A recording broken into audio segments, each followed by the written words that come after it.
ओम शांति। 15/7/26 की बाप दादा की साकार मुरली है। मीठे बच्चे, योग बल। योग माना एक बात की याद का बल से ही आत्मा की कट निकलेगी। इसलिए योग में कभी भी गफलत नहीं करो। प्रश्न है, बाप ने बच्चों को बेहद का वर्षा लेने की कौन सी युक्ति बताई जिसमें माया चारों तरफ से विघ्न डालती है? उत्तर है, बाबा ने युक्ति बताई, बच्चे तुम ब्रह्मा कुमार कुमारी एक बाप के बच्चे आपस में भाई बहन हो। तुम कभी क्रिमिनल इंसल्ट नहीं कर सकते। भाई बहन विकारों में नहीं जा सकते। तुम्हें शिव बाबा की मठ पर चलकर बेहद का वर्षा लेना है, परंतु माया कम नहीं है। चारों तरफ इसमें ही विघ्न डालती रहती है। हम भाई बहन हैं, एक बाप से वर्षा लेते हैं या भूल जाते हैं। गीत है, तुम्हें पाके हमने जहाँ पा लिया। ओम शांति। गीत का एक अक्षर ही काफ़ी है। बच्चे जानते हैं बेहद के बाप से बेहद का वर्षा मिलता है और कल्प कल्प मिलता है। यह भी बच्चे जानते हैं कि बेहद का वर्षा बराबर भारत को मिला था, अब वह नहीं है, फिर से मिल रहा है। देखते हो, अभी तो स्वर्ग का वर्षा नहीं है। रावण द्वारा नरक का श्राप मिल रहा है। श्राप से मनुष्य दुखी होते हैं, वर अर्थात वर्षे से सुखी होते हैं। अब ब्राह्मण बच्चे जानते हैं, वह है बेहद का निराकार बाप और प्रजापिता ब्रह्मा। बेहद का साकार बाप, बेहद के साकार बाप प्रजापिता ब्रह्मा बगैर कोई होता नहीं। भाई गांधी को बापूजी कहते थे, परंतु कायदा सिरा सारे मनुष्य सृष्टि का तो वह बापूजी हो ना सके। सारी निराकारी वर्ड का बापूजी है शिव। अभी तुम बच्चे जानते हो, हम शिव बाबा के बने हैं। शिव ने आकर हमको अपना बनाया वर्षा देने के लिए। मधुबन आते हैं किस लिए? शिव बाबा से मिलने के लिए, परंतु वह निराकार है। सिर्फ शिव बाबा कहने से समझेंगे नहीं, इसलिए कहा जाता है बाप दादा। शिव बाबा और ब्रह्मा दादा। दादे का नाम अलग, बाप का नाम अलग है। वह निराकार सबका बाप भी है तो सबका दादा भी है। सब बच्चों को बाप दादा से वर्षा मिलता है जरूर। बेहद के बाप से सबको वर्षा मिलता है। वह बाप ही सबका दुख हरता सुख करता है। सतयुग में कोई भी मनुष्य दुखी हो ना सके। नाम है स्वर्ग। वह है हेवन स्थापन करने वाला गॉड फादर। भारत सबसे पुराना है तो जरूर सबसे नया था, तब तो अभी सबसे पुराना हुआ है। सतयुग कलयुग भारत को ही कहा जाता है। बराबर भारत स्वर्ग था या लक्ष्मी नारायण राज करते थे, या बुद्धि में है। अभी तुम लक्ष्मी नारायण के मंदिर में जाएंगे तो छठ बुद्धि में आएगा कि इन्हों को यह वर्षा कैसे मिला या पूज्य कैसे बने, कब राज किया, किसके द्वारा राज पाया। ये सारा बुद्धि में आएगा। आगे लक्ष्मी नारायण के मंदिर में जाते थे, माला फेरते थे, ऑक्यूपेशन को कुछ भी पता नहीं था। अभी सिर्फ तुम्हारी बुद्धि में है, सो भी नंबर 12। तुम अभी लक्ष्मी नारायण के मंदिर में जाकर खड़े होंगे तो हर्षित होंगे। बुद्धि में है, उन्होंने यह प्रालब्धि कैसे पाई थी? संगम युग पर ही पाई, क्योंकि संगम पर ही पुरानी दुनिया बदलने वाली है। संगम पर ही बाप ने आकर राजयोग सिखाया था। यह भी जानते हो, तुम जन्मों के अंत के जन्म में बराबर यह ब्रह्मा था। ब्रह्मा द्वारा विष्णुपुरी की स्थापना होती है। यह लक्ष्मी नारायण ही अगले जन्म में बराबर ब्रह्मा सरस्वती थे। ब्रह्मा के साथ ब्राह्मण ब्राह्मणियाँ भी होंगी। सतयुग में लक्ष्मी नारायण की राजधानी थी ना, जरूर प्रजापिता भी होगा। तुम जानते हो, हम पुरुषार्थ कर रहे हैं। जिन्होंने कल्प पहले पुरुषार्थ किया है, वह हम साक्षी हो देखते हैं। एक होता है रजाई घराना, दूसरा होता है प्रजा घराना। उसमें भी कोई बहुत साहूकार होते हैं, कोई कम। राजाओं में भी कोई बहुत साहूकार, कोई कम साहूकार होते हैं। तुम लक्ष्मी नारायण के मंदिर में किसको भी समझा सकते हो, उन्होंने यह राज कैसे पाया। अब फिर से वही अपना राज भाग ले रहे हैं। राजधानी स्थापन हो रही है, कितना सहज है। अम्बा कौन है, या भी नहीं जानते। तुम कहेंगे या तो जगत अम्बा है। कल्प पहले भी जगत अम्बा जगत पिता थे, उन्होंने बच्चे हम थे। संगम पर बाबा राजयोग सिखा रहे हैं। जगत अम्बा के बच्चे भी ढेर हैं, परंतु इतने सभी को तो बिठा नहीं सकते। तुमको ज्ञान का तीसरा नेत्र मिला है। बाप ज्ञान का सागर है, तो जरूर बच्चों को ज्ञान ही देंगे। उनको ना मनुष्य ना देवता कहा जाता है, उनको परमात्मा ही कहा जाता है। तुम कोई के मंदिर में जाओ तो उनकी बायोग्राफी बता सकते हो। राम के लिए भी तुम समझा सकते हो। चंद्रवंशी घराना अभी स्थापन हो रहा है। ब्रह्मा द्वारा ब्राह्मणों का भी स्थापना होता है। ब्राह्मण का नाम कितना वाला है। ब्रह्मा द्वारा बाप ब्राह्मणों को रचते हैं। तुम ब्रह्मा कुमार कुमारियाँ होने से जानते हो, हम एक बाप के बच्चे आपस में भाई बहन हैं। फिर हम क्रिमिनल इंसल्ट कर नहीं सकते। भाई बहन विकार में जा नहीं सकते। बाप ने यह युक्ति रची, ड्रामा अनुसार तुम भी ब्रह्मा कुमार, हम भी ब्रह्मा कुमारी। वास्तव में सारी दुनिया बीके है, परंतु जानते नहीं। हम शिव बाबा की मत से बेहद का वर्षा ले रहे हैं। माया भी कम नहीं, चारों तरफ विघ्न डालती रहती है। हम भाई बहन हैं, एक भाव से वर्षा लेते हैं। या भूल जाते हैं या तो अच्छी रीत समझाते हो। सतयुग में ही एक धर्म रहता है, बाकी सब धर्म खत्म हो जाने हैं। या भी बच्चे जानते हैं, यह कोई नई बात नहीं है। हर 5000 वर्ष के बाद चक्र खुलता है। तिथि तारीख भी लिखी हुई है, या भी बुद्धि में रहना चाहिए।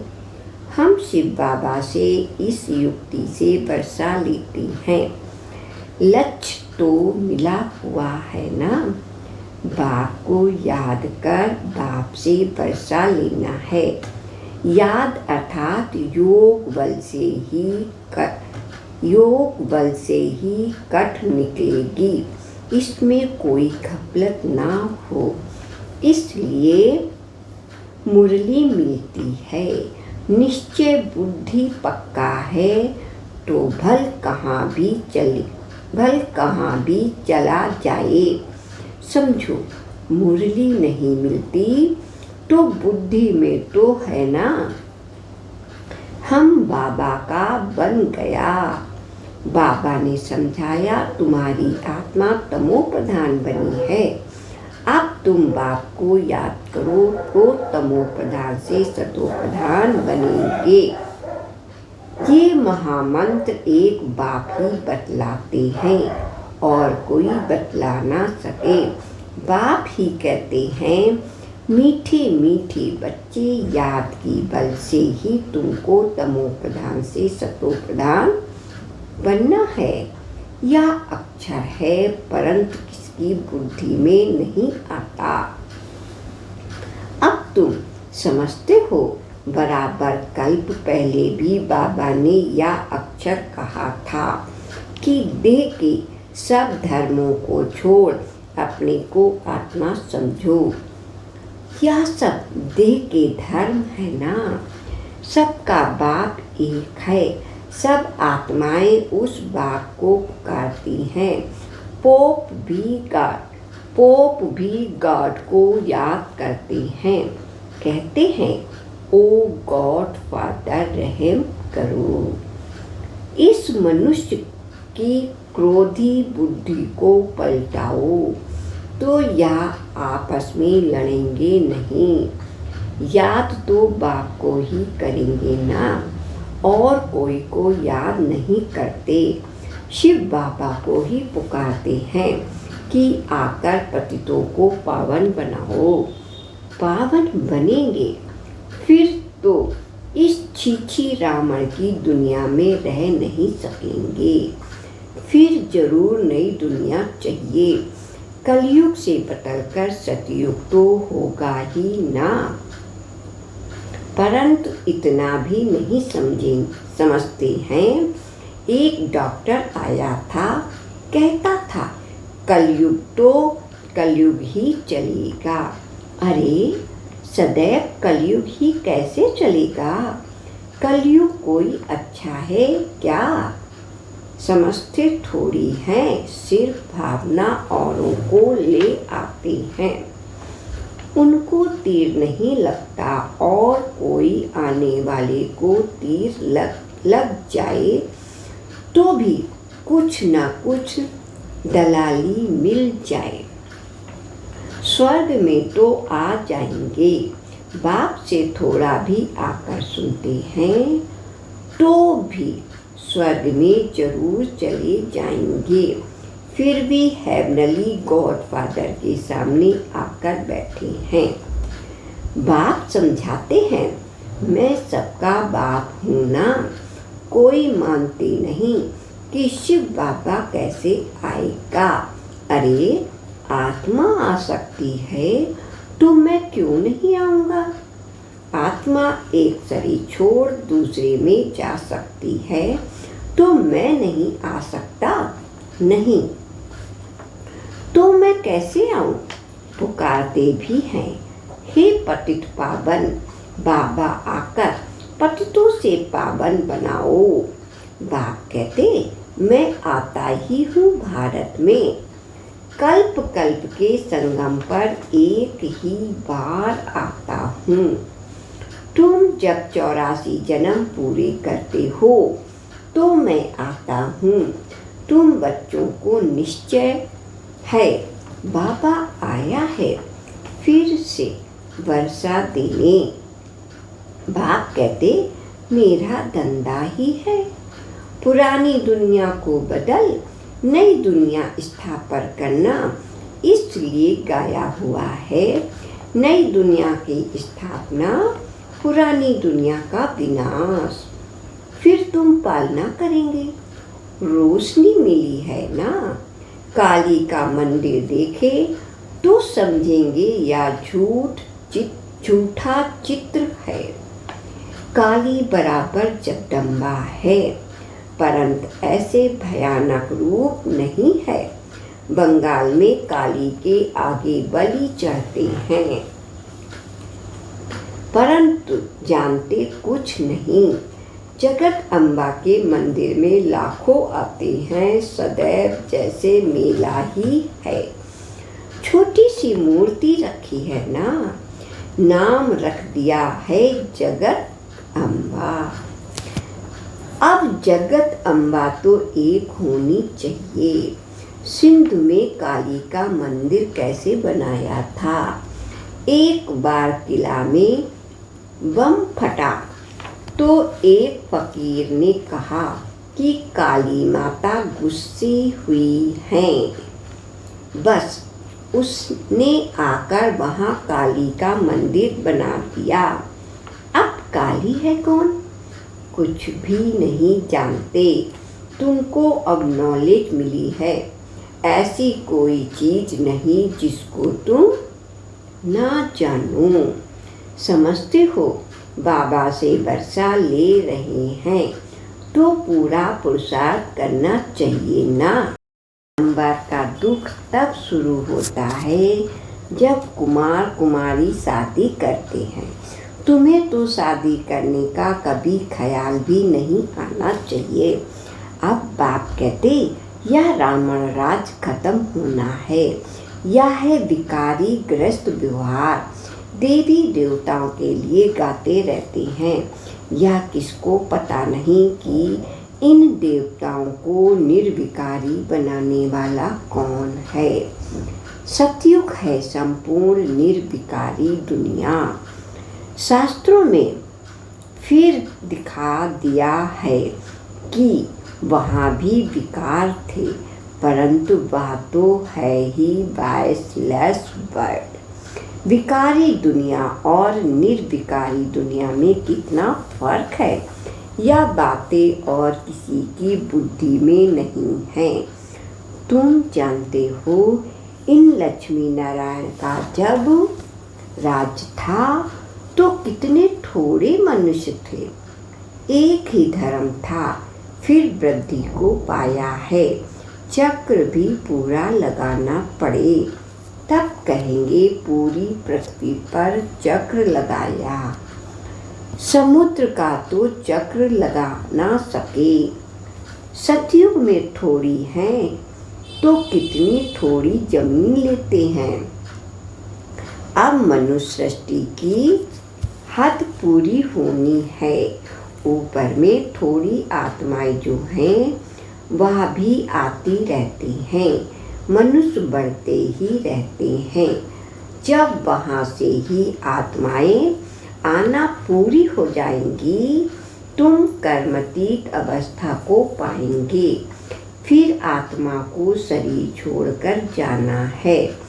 उनका आना तुम्हारा जाना होगा। थोड़े थोड़े आते रहते हैं। समझ की बात है ना।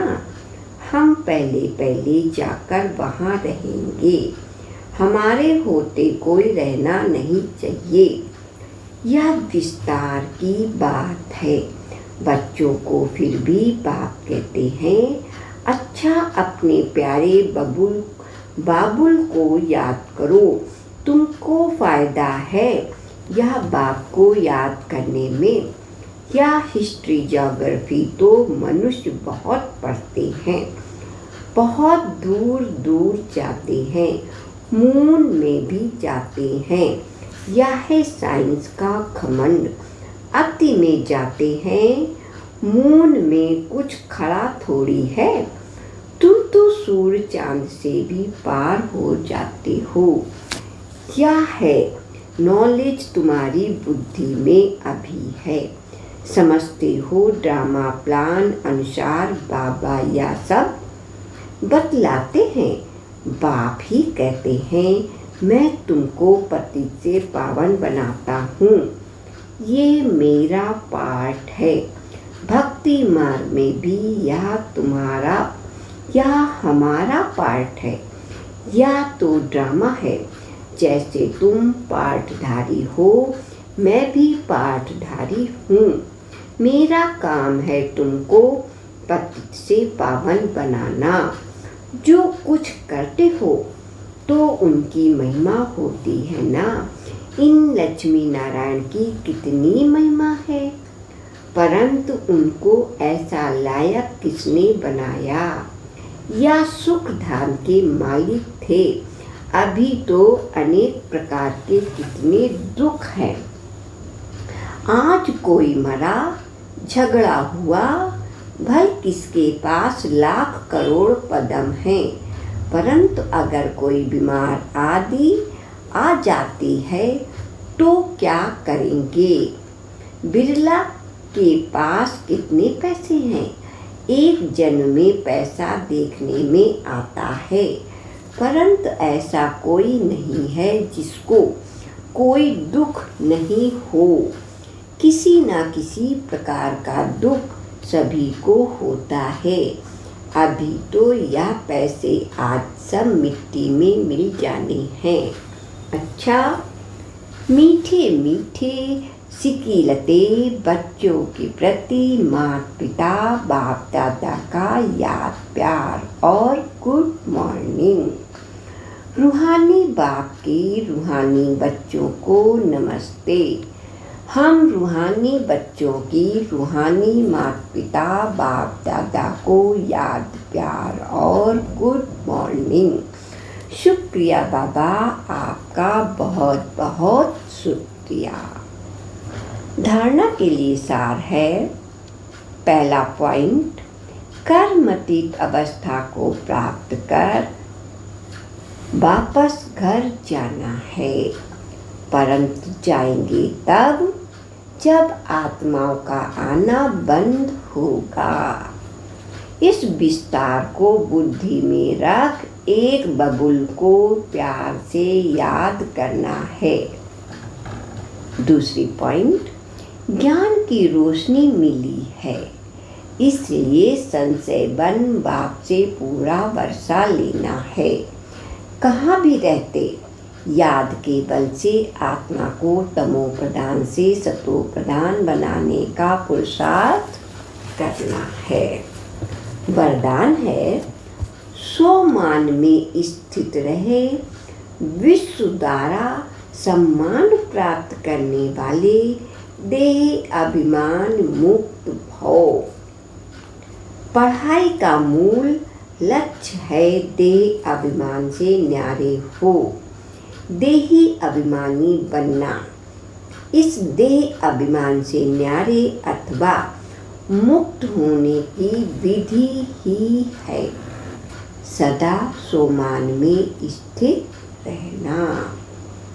संगम युग के और भविष्य के जो अनेक प्रकार के सोमान हैं, उसमें किसी एक भी सोमान में स्थित रहने से देह अभिमान मिट जाएगा।